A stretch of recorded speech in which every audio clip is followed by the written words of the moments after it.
Ya tapi ya kalau kita punya lokasi tanah yang bagus seperti ini ya saya rasa tidak perlu. Yang penting ini tidak ada sampah plastik ya. Nah, ini apalagi yang sudah ditumbuhi rumput seperti ini ya, berarti sedangkan rumput aja mau tumbuh ya, berarti tanah ini bagus kalau menurut saya. Nah, ini contoh yang sudah kita pindahkan ini.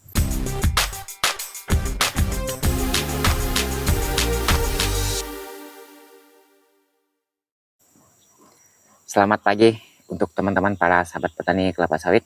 Nah, kali ini saya sedang berada di tempat pembibitan kita ya, tempat penyemaian bibit kecambah kelapa sawit maksudnya. Nah, jadi kegiatan yang kita lakukan pada hari ini, kita sedang melakukan penyiraman. Nah, jadi teman-teman, yang paling diutamakan itu untuk perawatan yang namanya bibit kelapa sawit itu adalah penyiraman. Sekurang-kurangnya dilakukan 3 kali atau 4 kali dalam 1 minggu kalau cuaca tidak ada hujan ya. Nah, karena ini di bulan Agustus ini sepertinya agak kurang hujan kalau di tempat saya. Ini daerah Kalimantan ya, di tempat saya. Nah, jadi yang terpenting pembahasan yang akan saya sampaikan kepada teman-teman tentang tanah media tanam. Nah, jadi karena ada yang sering bertanya, Bang, kalau ingin menyemai biji kecambah sawit itu harusnya seperti apa bahan medianya dan tanah seperti apa yang cocok untuk dijadikan media tanam untuk menyemai kecambah biji kelapa sawit. Nah, ini menurut pengalaman saya. Nah, menurut pengalaman saya, sorry agak acadel ya. Kalau saya pribadi ya, saya tidak yang rumit-rumit. Kita hanya menggunakan bahan yang gampang-gampang saja, yang mudah-mudah saja. Seperti apa, Bang? Bahan yang gampang-gampang saja. Nah, nanti akan saya tunjukin kepada teman-teman para sahabat petani kelapa sawit lainnya. Tapi jangan kemana-mana, simak video ini sampai selesai. Nah, yang pertama ya, yang terpenting kalau menurut saya, teman-teman menyediakan tempat terlebih dahulu. Seperti apa, Bang, tempatnya? Nah, seperti ini. Ini yang dinamakan, boleh dikatakan kandang tempat persemaian bibit. Nah, jadi ketika teman-teman membuat tempat penyemaian ini, teman-teman wajib menggunakan yang namanya waring ya, untuk pagar keliling. Yang kedua, planet. Kenapa harus pakai planet, Bang? Nah, itu tadi. Jadi ketika hujan deras, ini fungsinya untuk menahan jatuhan hujan. Ya, karena kalau playback ini, tanah yang ada di sekitar sini, jika terkena hujan langsung, terkadang tanahnya sering terangkat, sehingga nanti kita akan menambah tanah yang ada di dalam playback ini, karena dia bertaburan ya ketika hujan yang sangat deras. Nah, ini waring keliling untuk apa, Bang? Ini fungsinya untuk mencegah yang namanya biasanya ayam tuh kalau di sekitar pekarangan rumah. Itu yang pertama. Yang kedua, misalnya sudah selebar ini, terkadang ini sangat renyah ya, bisa saja terserang yang namanya hama. Jadi hama yang paling ganas itu yaitu kumbang ya, kumbang penggigit daun. Nah, itu yang kita perlu antisipasi sebelum terjadi ya, karena ini ya kalau tergigit dalam satu benih ini lumayan harganya, belum lagi waktunya. Nah, itu yang sangat kesal rasanya jika ini tergigit. Nah, jadi berikut akan saya tunjukin seperti apa tanah media yang cocok untuk menyemai biji kecambah. Oke, yuk kita akan balik posisi kamera.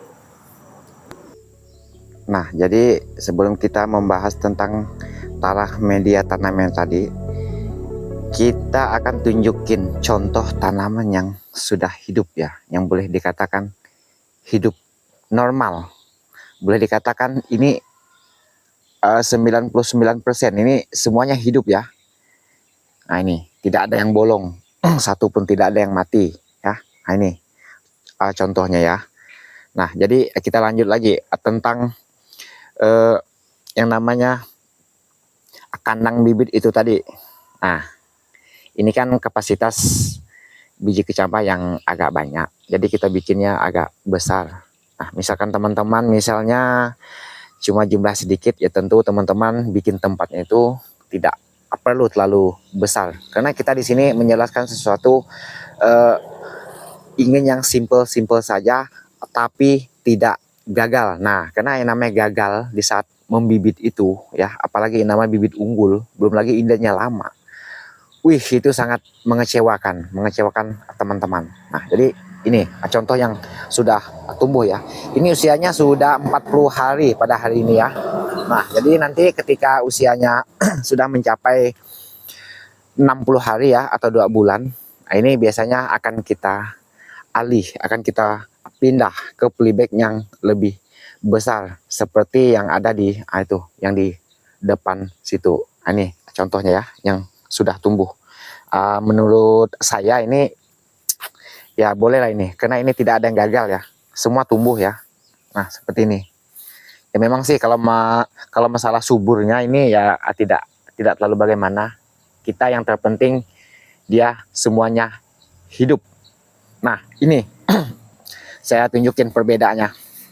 Nah jika teman-teman menyemai kecambah yang jumlahnya agak banyak, ada baiknya teman-teman melakukan penyemaian ini menggunakan polybag yang kecil ya, yang kecil seperti ini, supaya kita lebih cepat dan tidak membutuhkan tanah yang banyak, tidak memerlukan tanah yang banyak, sehingga nanti di saat melakukan penyiraman atau pemupukan tidak membutuhkan pupuk terlalu banyak. Nah, ini keuntungannya menggunakan polybag yang kecil terlebih dahulu.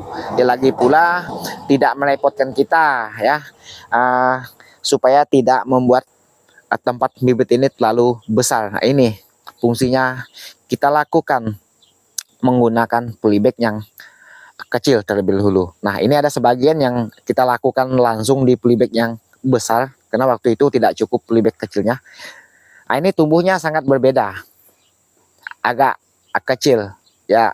Kenapa dia agak lambat seperti ini ya, karena ini ya mungkin pupuknya kurang ya, karena dosisnya kita samain di antara ini dengan yang ini ya, karena kita melakukan pemupukan dengan cara disiram ya, karena ini ruangnya besar, tempatnya besar, sehingga mungkin pupuk yang kita siram di sini tidak mencukupi ya, karena tempatnya terlalu besar. Nah ini maka dia agak berbeda, ini agak kecil ya. Nih teman-teman bisa lihat.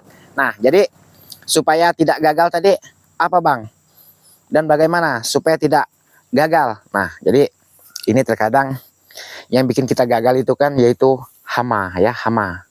Belum lagi yang namanya jamur ya, tapi menurut saya hama jamur itu tergantung dari yang namanya tempat dan bagaimana cara kita dari awal itu menjaga tempat bibit ini supaya tetap rapi dan bersih ya.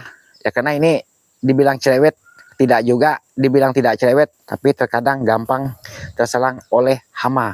Nah sebelum teman-teman menyusun polybag ini, nah ada baiknya sebelumnya teman-teman menebar yang namanya puradan atau marsal di sekitar lokasi ini ya. Ya mungkin kalau sebesar ini kemarin kita menggunakan setengah kilo yang namanya puradan. Kita tebar dulu, setelah kita tebar ya tebar merata maksudnya. Nah, kemudian baru kita susun polybag yang akan kita jadikan tempat persemaian kecambah ini tadi. Nah jadi terkadang yang namanya hama itu dia menyerang itu dari bawah ya. Nah, jadi akhirnya dia menggigit yang namanya akar ya, akar kecambah ini tadi. Nah karena kita antisipasi ya, kita sudah menebar ya namanya puradan tadi ya, jadi ya seperti inilah ya. Nah, jadi aman. Ini semua tumbuh ini ya. Nah nih, tumbuh semua nih. Ini ya 99% lah. Kita tidak menyebutkan 100% yang namanya tanaman itu ya. Nah, ini terbukti nih. Tidak ada yang bolong ini, semua terisi. Nah, berikut kita akan mengarah ke media tanamnya. Karena di sini tadi kita sudah mengatakan kita menggunakan cara yang simple. Oke, yuk kita akan ke arah tempat media tanamnya yang kita gunakan. Nah, jadi untuk teman-teman, ini kan daerah Kalimantan ya, khusus untuk Kalimantan maksudnya. Saya rasa tanahnya kan bagus ya. Asalkan jangan menggunakan tanah yang ada bekas sampah plastik ya. Contohnya, ini kita sederhana saja ya, tanahnya cukup menggunakan tanah yang seperti ini ya. Tanah garukan atas ya. Yang terpenting jangan tanah boksit ya, tanah merah seperti yang di tebing-tebing itu yang udah 50 cm atau 1 meter sesudah digali. Nah itu menurut saya itu sih memang kurang bagus ya, sangat kurang bagus. Nah, jadi ada baiknya tanah kupasan atas ya, ya kita ambillah sedalam 50 cm dari atas. Cuma sebelumnya kita bersihkan dulu, bila perlu dicacak-cacak atau diayak. Ini bekas pengayakan kita ya, kalau untuk mengisi polybag yang kecil tadi ya, karena kalau tanahnya bertukuk-tukuk pun itu tidak bagus, apalagi tanahnya yang tanah lempung ya, tanah yang seperti sabun. Nah itu boleh dikatakan tidak boleh ya, apalagi tanahnya tok pasir ya, tanah tok pasir itu tidak boleh juga ya kalau menurut saya ya. Tapi teman-teman tidak usah pusing masalah media tanam tadi, karena ada saya lihat ya, memang tergantung cara teman masing-masing. Ada yang harus menggunakan sekam, dicampur itu, dicampur ini. Nah itu mungkin kecuali ya tempat yang tidak ada tanah lagi ya, itu bolehlah ya. Tapi menurut saya itu kan sangat rumit, sangat membutuhkan banyak waktu ya. Tapi ya kalau kita punya lokasi tanah yang bagus seperti ini ya, saya rasa tidak perlu. Yang penting ini tidak ada sampah plastik ya. Nah, ini apalagi yang sudah ditumbuhi rumput seperti ini ya, berarti sedangkan rumput aja mau tumbuh ya, berarti tanah ini bagus kalau menurut saya. Nah ini contoh yang sudah kita pindahkan ini 3 minggu yang lalu ya. Ini memang agak ada rusaknya karena waktu pemindahan itu ini musim kering ya, musim tidak ada hujan. Nah, jadi dia terjadi seperti ini. Apalagi ketika usianya sudah, ini kemarin ceritanya hampir 3 bulan, jadi udah tinggi, jadi akar itu udah keluar. Jadi di saat kita melakukan pemindahan, dia ada akar yang putus. Nah inilah akibatnya jadi seperti ini. Tapi ini tidak apa-apa, nanti dia akan pulih kembali. Nah, ini contoh yang sudah kita pindah waktu itu. Ini tinggal menunggu masa pembesarnya ya. Nah, jadi seperti ini ya, contoh yang sudah kita buat sebelumnya. Nah, jadi ini awalnya pun seperti yang itu tadi, yang ada di kandang itu tadi ya. Nah, saya selalu mengatakan kandang ya, karena mirip benar dengan yang namanya kandang. Nah, jadi yang terpenting tadi, kalau yang nama di sekitar pekarangan rumah, kita wajib menggunakan waring supaya kita tidak menyalahkan teman atau tetangga ya. Kalaupun ada yang namanya ayam atau ternak lainnya yang mampir di tempat pembibitan kita, jangan kita mentang-mentang ada ternak tetangga menghampiri sini lalu kita marah-marah.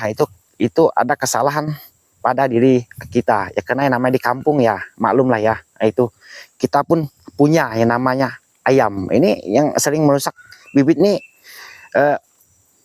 ternak yang namanya ayam itu sangat jahil sekali ya. Jadi kita antisipasi sebelum yang namanya ternak itu menghampiri tempat bibit kita. Nah, itu depan bagian di jalan raya poros kita pasangin seng. Nah, ini sih mungkin menurut teman-teman terlalu banyak biaya, cuma ini kan kita khusus tempat pembibitan, jadi ya saya rasa tidak ada ruginya kita bikin sebagus-bagusnya ya, yang butuhkan modal yang agak lumayan banyak ya, karena kita menggunakan tempat ini bukan cuma 1 kali ya. Lagi pun yang namanya kecambah sawit itu kan nilainya tuh mahal, jadi maka kita ya lebih baik antisipasi daripada gagal ya, karena per bijinya itu aja. Ini yang Simalungun ya, ini sih agak termasuk murah ini. Ini kemarin 7.000 sekian. Ini benih dari Palindo ini. Nah, ini ya, seperti ini.